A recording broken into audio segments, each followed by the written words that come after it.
Regular readers of newspapers across Britain would awaken on the morning of September the 4th, 1878, to read news of a disaster befallen a ship named SS Princess Alice near London the previous day.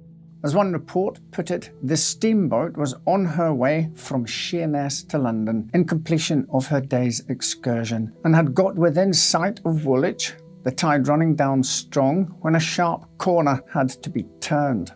It is supposed that in order to effect the manoeuvre, the vessel was ported so as to gain a greater scope for swinging. Whilst this was being done, a cargo steamer came down the river and, encountering the upward-bound vessel almost broadside on, ran into her, striking the sponson on the port side. In the resulting chaos, the crew and passengers, amounting to over 700 people, were pulled into the waters of the Thames estuary.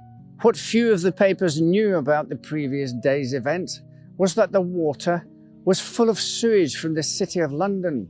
In these appalling circumstances, 650 passengers and crew lost their lives.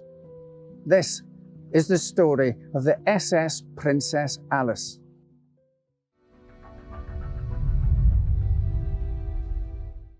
The sinking of the SS Princess Alice was able to happen in the manner that it did owing to the developments in naval travel, which happened in the middle of the 19th century, specifically the switch to steam-powered vessels which travelled at a more consistent speed than those using sails. These had first emerged as small river-going and sea-going ships in the 1800s and 1810s, but in 1821, the Arran Mandy became the first iron steamship to go to sea, crossing the English Channel the following year. But it was not until 1838 when the SS Great Western made the voyage that an iron steamship crossed the Atlantic Ocean solely powered by steam. Thereafter, steamships proliferated. There were generally two types: paddle steamers, which, as the name suggests, are driven by a series of paddles striking the water, and screw steamers, thrust forward by a propeller or screw. This style would become the norm by the 1860s. These vessels usually carried the prefix SS for screw steamer, though this was not the case for the SS Princess Alice, as she was not originally launched under this name. The ship was initially built by Caird and Company of Greenock in Scotland and was launched in 1865 as the PS Bute, indicating she was a paddle steamer. The ship was 67 metres long and 6 metres wide at the beam and could transport hundreds of passengers. It was primarily used as a short-distance haulier, taking passengers from Wemyss Bay in the Firth of Clyde, Scotland, to Rothesay on the Isle of Bute, the destination also providing the ship with its original name. It continued in this role for 2 years, but in 1867 the ship was sold to the Waterman's Steam Packet Company, who intended to use it as a passenger liner or saloon steamer on the Thames estuary, where the river's waters meet those of the North Sea near London. Wanting the ship to fit in with their other regally named boats, such as the Duke of Teck and Princess Maud, they renamed it the SS Princess Alice, named, no doubt, in honour of Queen Victoria's second daughter, who, coincidentally, would pass away just months after the sinking of the ship which bore her name. In the years that followed its renaming, the Princess Alice changed ownership again, coming under the stewardship of the Woolwich Steam Packet Company, which utilised it as an excursion steamer between Woolwich, near Greenwich, and London itself, primarily being used for passengers on day trips around the Thames estuary as tourists. The vessel carried some notable individuals on excursions, such as Nasser al-Din, the Shah of Persia, in 1873. Upgrades were also made to the ship to carry more crew and passengers. These eventually allowed upwards of 930 or so on board. It was not quite this many people who set out on the Princess Alice on September the 3rd, 1878, on what was dubbed a moonlight trip from London Bridge to Sheerness and back again via Woolwich and Rocherville Gardens, a 19th century pleasure garden in Kent.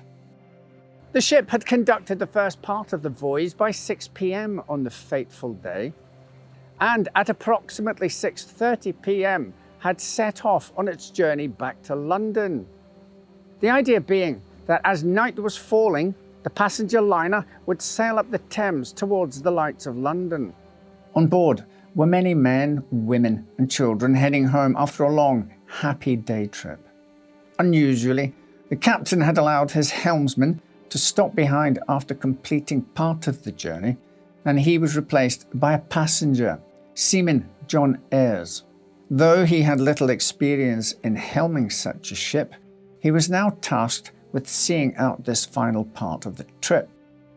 Tragically, however, this part of the journey would not be completed as, unbeknownst to those on board, their steamer would have a fateful encounter with the SS Bywell Castle. The Bywell Castle was a large cargo and passenger ship that was built in Newcastle back in 1869. It was primarily used to haul coal from the collieries of Newcastle, the fuel which had driven Britain's industrial revolution for the last 100 years. Though the Bywell Castle would usually carry its cargo much further afield, often as far as Africa.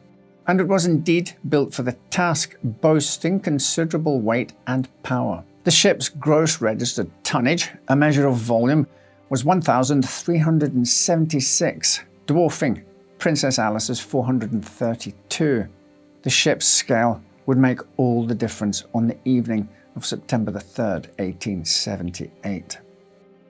It was around 7:40 p.m. that the captain of Princess Alice, William Grinstead, would first sight the Bywell Castle coming downriver in the opposite direction.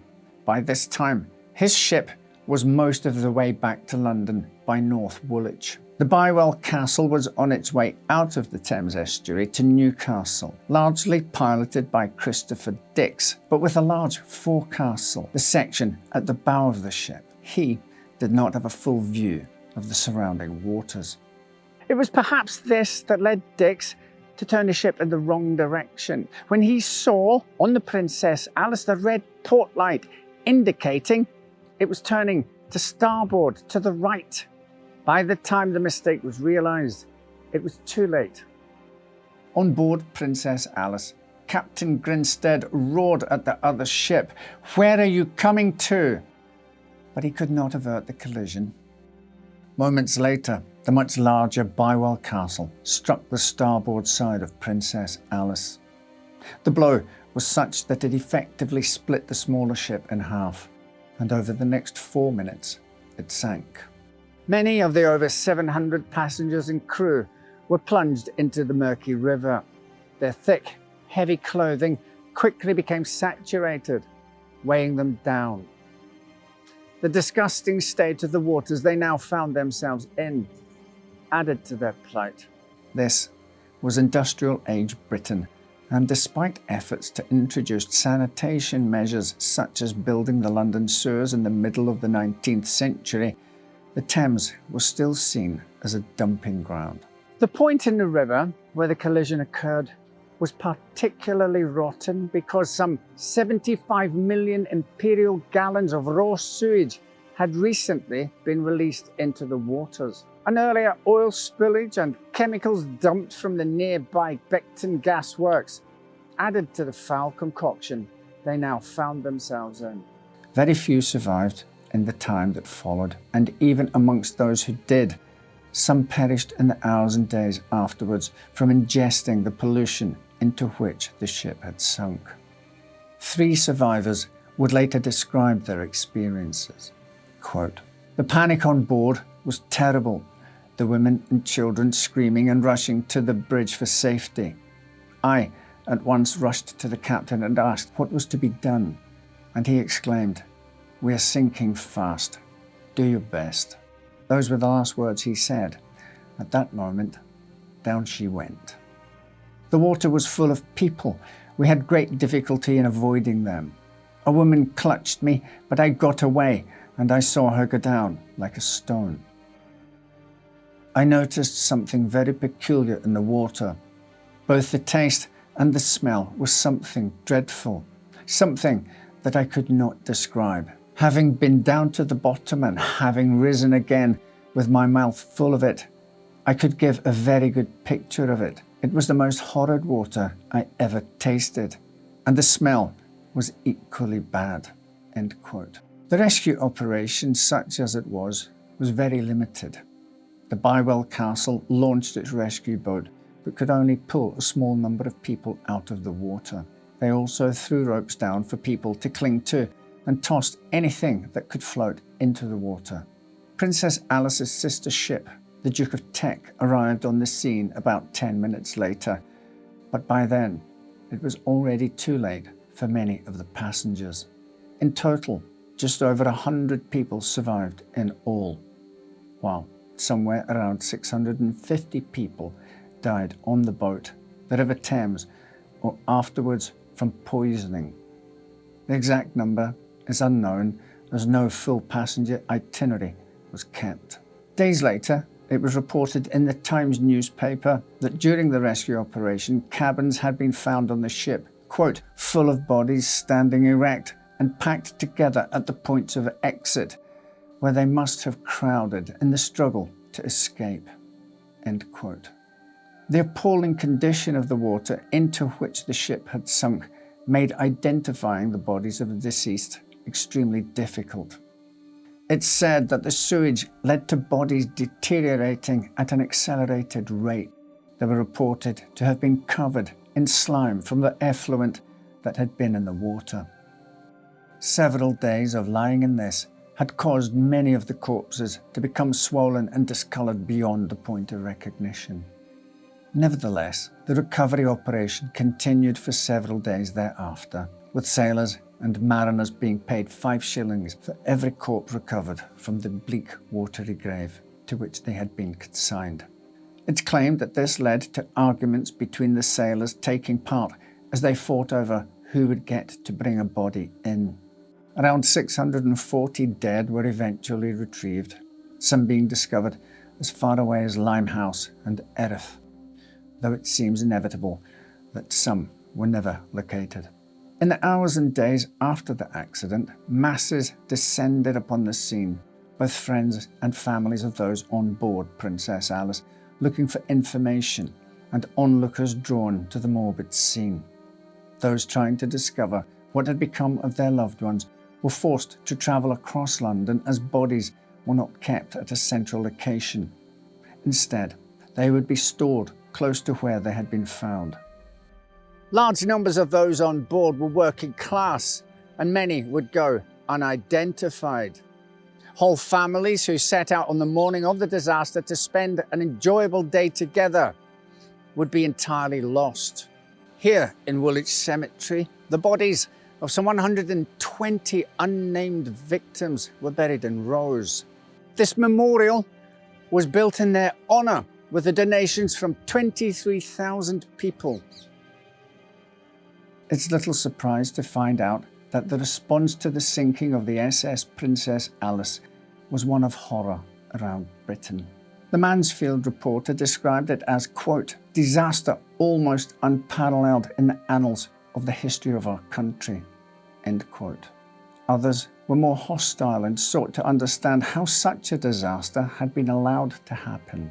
The inquest in the weeks that followed found that the pilots of the SS Bywell Castle were at fault, as they had not steered their ship in the manner which they should have when they saw the SS Princess Alice shining its light to indicate it was heading starboard. However, the Board of Trade decided differently and blamed Captain Grinstead of the Princess Alice for not following proper procedure when two ships passed each other in the Thames. This indicated that the Princess Alice, as the smaller ship, should have given way to the Bywell Castle.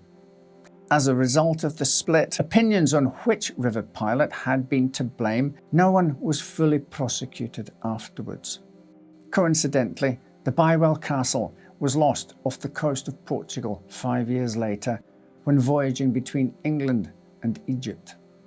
More broadly, the tragedy inspired some municipal changes and reforms to how London's sewage was pumped out to sea and to the Marine Rescue Operations Unit, which was found to be substandard to the task it had found itself confronted with on September 3rd, 1878.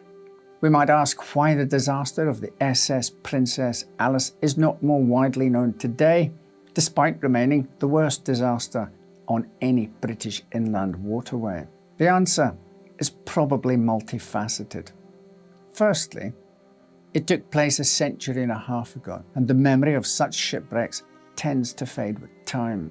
Perhaps more critically, we might speculate that the ship's story was forgotten out of a desire to erase an appalling element of London's Victorian history from the collective memory. Some even speculate it may have been brushed from history due to its occupants being ordinary working class people, unlike the majority of those lost in the later Titanic disaster. Whatever the case, the tragic story of the SS Princess Alice and those who lost their lives in this disaster deserve to be remembered.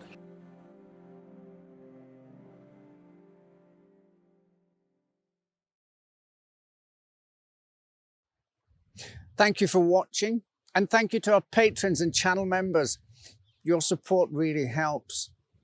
Right then, take care, and I'll see you next time with another story to make you say, well, I never.